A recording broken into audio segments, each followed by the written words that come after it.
Miarahaba antsika rehetra izay manaraka an'ity fandarana Zarahay Mahasoa ity. Fandarana izay fampizarantsika ny Mahasoa sy izay mampandroso ny fiarahamonina sy ny isam-batan'olona. Hetsika asa ho an'i Madagasikara no karakara ny fandarana, ary ny tenako Dr Joelio Karaveloharmisy no nanomana sy manolotra izany. Fandarana 2020 no atolotra antsika indray izany androany. Ity fandarana ity zany, fandarana 2020, lazaiko foana moa ny laharan'ilay fandarana satria apetrantsika ao amin'ny ilay tarem-boky na ilay Facebook, Facebook page Zarahay Mahasoa, ny rahateo sy ny rakitsoratra ny fandarana atao, dia amin'izay nareo zany tsy sahirana mijery azy ao sy ao amin'ny YouTube ihany koa zany. Ka ny fandarana 2020 no atolotra androany dia mbola toy ny ilay resaka vatsim-pianarana natokana ho an'ny mpianatra malagasy, ho an'ny mpianatra any Madagasikara, na ho an'ireo izay mianatra any Madagasikara, na koa zany ny mpianatra izay mianatra any amin'ny tany andalam-pandrosoana. Ny anaran'ilay vatsim-pianarana dia Welsh Mountain Initiative Scholarship. Welsh Mountain Initiative Scholarship. Io vatsim-pianarana io dia natokana ho an'ireo tanora izay aka lisansa, izany hoe manomboka amin'ny taona voalohany hatramin'ny any amin'ny ambaratonga ambony zany 3 taona moa zany lisansa any amintsika, dia ho an'ireo tanora ireo. Raha koa ianao tsy manao lisansa fa manao BTS, izany hoe diplôme aorianan'ny bac fa tsy tonga any amin'ny maîtrise, dia afaka mangataka an'ity vatsim-pianarana ity. Eto aloha zany dia misy fanamarihana kely ataoko, fanamarihana kely fotsiny ilay izy ho antsika rehetra, satria mety maheno feo mitabataba be nareo ao aorianao, izay tsy hitako moa ny ilazana an'ilay izy fa dia fialan-tsiny moa zany no atao, fa tsika nisy fotoana kely anarana zany no anaovana an'ilay fandarana, dia eto amin'ny Siranam-piaramanidina eto Detroit miandry nisidina izay andehanako, dia manararaotra manao an'ity fandarana ity. Ka raha misy feo mitabataba zany eo afara ao na maheno olona miresaka nareo, dia tena miala tsiny tompoko fa miezaka mafy mihitsy ako mba hanindry an'ilay feo, ary mamerina ihany koa ny teny ataoko ho amin'izay zany mba tsy misy tapaka ilay izy na hoe tsy azo na tsy mazava tsara amintsika zany. Misy lamasinina mandalo eto ambonin'ny lohako eto, raha ohatra azavay kely zany ilay izy dia ery ampita avaratra ery zany ny fiandrasana ny fahatongavan'ny fiaramanidina sy ny fiondranana. Dia eto ato amin'ilay efitrano fiandrasana zany zao ako, dia amin'ity efitrano fiandrasana ity indray nefany za zany zao eto ampovoany, dia etsy ambony amin'ny ankavia etsy, ambony lohako etsy amin'ny ankavia etsy indray ilay lamasinina. Asa raha heninareo io zany rehefa andalo indray izy iny zao, dia mandeha izy io isaky ny tohatra ny isaky ny tsy ako amin'ny 1 minitra eo mivezivezy eo lamasinina mena io zany zao le tramway moa le hoe tramway moa le hoe atao Antananarivo, ohatra ny efa ela nainona zany tamin'ny viny tsy efa tany amin'ny taona 2004 dia mbola miandry zay moa le hira hoe miandry fa gasy sa ahoana moa le hiran'ny Rosiny, dia mbola teroviana foana ary tsika ity no ampiandrasana, dia mbola hiandry foana fa tsy fantatra amin'izay hoe mbo misy ihany koa ny resaka sasany tsy fampiandrasana fa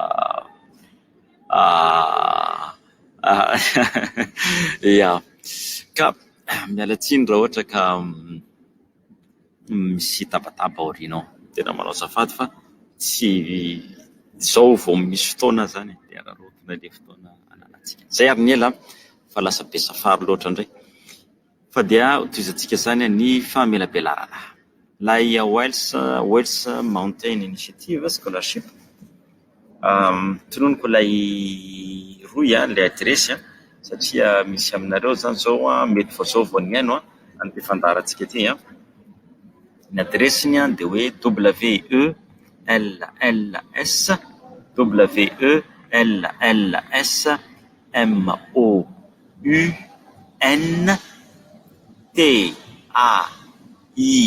N I N I T I A T I V E teboka ORG.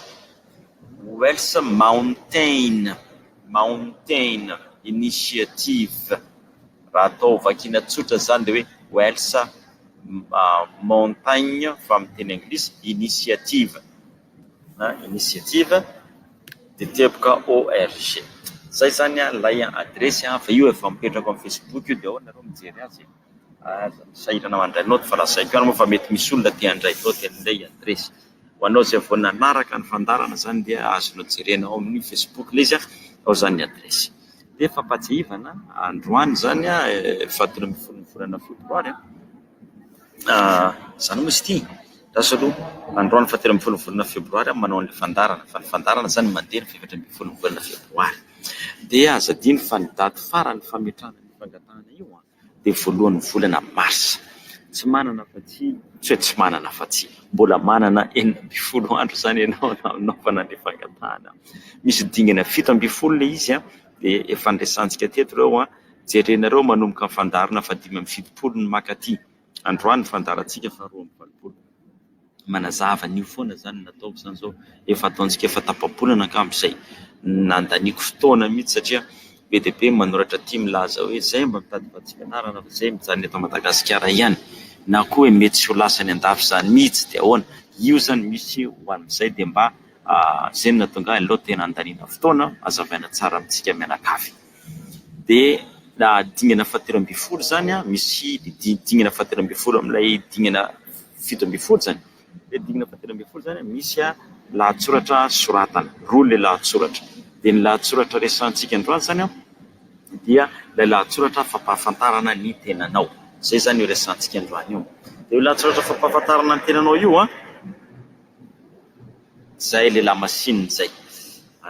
Ilay lahatsoratra fampahafantarana ny tenanao io dia zao zany fipetrany. Zao no lazainy hoe manoraty ianao zany manaova lahatsoratra ianao 500 teny isa na arivo isa ny teny zany eo amin'ny ray pejy hatramin'ny 2 pejy eo ray 2 pejy eo.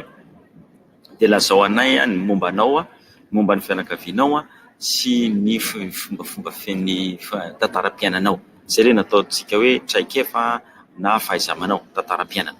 Dia avy eo indray izy lazao anay maninona naninona ny antony ny fidiananao an'ilay lalam-piofanana ataonao zao. Dia ny fahatelo farany ahoana no lazainao fa ahoana ny fiheveranao azy zany reseo lahatra zay mpahafantaranao fa mendrika na tokony azo an'ilay vatsim-pianarana ianao. Zay zany no lazainio. Zay zany no asainy soratanao zany amin'ilay lahatsoratra fampahafantarana ny tena. Dia ny fandarana faraika amin'ny 20 zany no nanazavako anareo ny fomba marina n'ilay tapany voalohany amin'io lahatsoratra io satria mizara mazava telo ilay izy. Dia anankiray zany dia tantaram-piainanao ny mombamombanao zany mombanao sy ny fianakavianao ary tantaran'ny fiainanao zay ilazanao ny traikefa anananao na ny zava-na ny fahaiza-manao manokana zay anananao. Zay zany ilay tapany voalohany amin'io lahatsoratra io.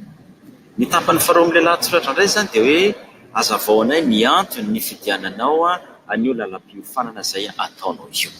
Eto amin'izay zany no ataontsika indray amin'ity fandarana ity. Inona ny antony ny fidiananao an'ilay lalam-piofanana? Lazao anay ny antony ny fidiananao an'ilay lalam-piofanana. Lazao anay ny antony ny fidiananao an'ilay lalam-piofanana. Zay zany no resantsika zany androany. Ahoana ary ny fomba manintsika an'izay fanontaniana zay? Mazava ho azy fa be dia be ny zavatra azonao lazaina. Ny antony ny fidiananao an'ilay lalam-piofanana. Fa zao misy zavatra anankiray mila dinihantsika. Nahoana moa ity fikambanana ity no manome vatsim-pianarana? Inona ny antony? Rehefa fantatsika zany zay antony zay dia ataontsika mifandray tsara amin'izay ny antony ny fidianantsika an'ilay lalam-piofanana. Zany hoe mety tsy nieritreritra an'izay ianao zany ianao zao mety miteny satria tiako ilay izy efa nofinofisiko no tonga dokotera. Tsara be zany izy moa tsy manofy fa tsy ampy zany. Za tsy miteny hoe tsy mety fa tsy ampy. Isika zany milina manao zay fomba andresena lahatra an'ilay komity mila mampisongadina amin'ilay komity isika hoe zao ny antony nividianako an'ity lalam-piofanana ity, ary tena ataontsika misongadina sy mazava tsara zany ny fandresendahatra. Ka ahoana zany ny fomba andresena lahatra azy ireo? Zao zany ny fomba laovantsika an'izay. Voalohany efa fantatsika ilay fikambanana, dia averiko ilay izy. Io fikambanana io zany dia mandala be ny fanabeazana. Zany fanabeazana zany no tena ao an-tsain'ilay rangahy ilay Tom zany zay nandeha tany Afrika izy, kontinanta afrikana zany nandeha tany Afrika izy, niasa tany izy dia nahita tanora afrikanina be dia be te hianatra, tena mikiry, mitozo, miafy, misikimponitra. Tena hitan'izao mihitsy tena be dia be ilay tanora. Fa hitany avy eo nefa nitsapany fa eo ilay fahasahiranana, eo ilay jaly, eo ilay fahoriana, eo ilay fitadiavana, dia tsy mahatody ilay fianarana ilay tanora. Hitany koa nefa ireo tanora ireo fa manao zavatra ho fampandrosoana fanatsarana ny fiainana, fa tsy taninandro fotsiny dia mitaingy tamboho fotsiny dia tsy manao nini. Dia izay no nahatonga azy hoe alao ary ho ampiana ilay tanora. Raha ampiako ny tanora zany andeha hianatra vita fianarana, dia izao mba misokatra zany, misy varavarana misokatra ao anazy zany hiverenany hanao zavatra ao amin'ny fiarahamonina. Izay no mahatonga azy zany hoe amin'ity ilay vatsim-pianarana ity dia te lazainy hoe ianao zany raha mahazo an'io vatsim-pianarana io dia mila miasa ao amin'ny tany niavianao. Io tsy miteny hoe mandrakizay, fa hoe satria makoiza mako miteny any amin'ny tany an-dalam-pandrosoana, satria mety ao Madagasikara tsy nanao mianatra ka mety any Komoro na mety mianatra ny Senegal ianao na ny Guinée, tsy haiko izay tany an-dalam-pandrosoana. Dia miteny izy raha handray ny vatsim-pianarana io zany ianao dia mila miverina miasa any amin'ny tany-drasanao.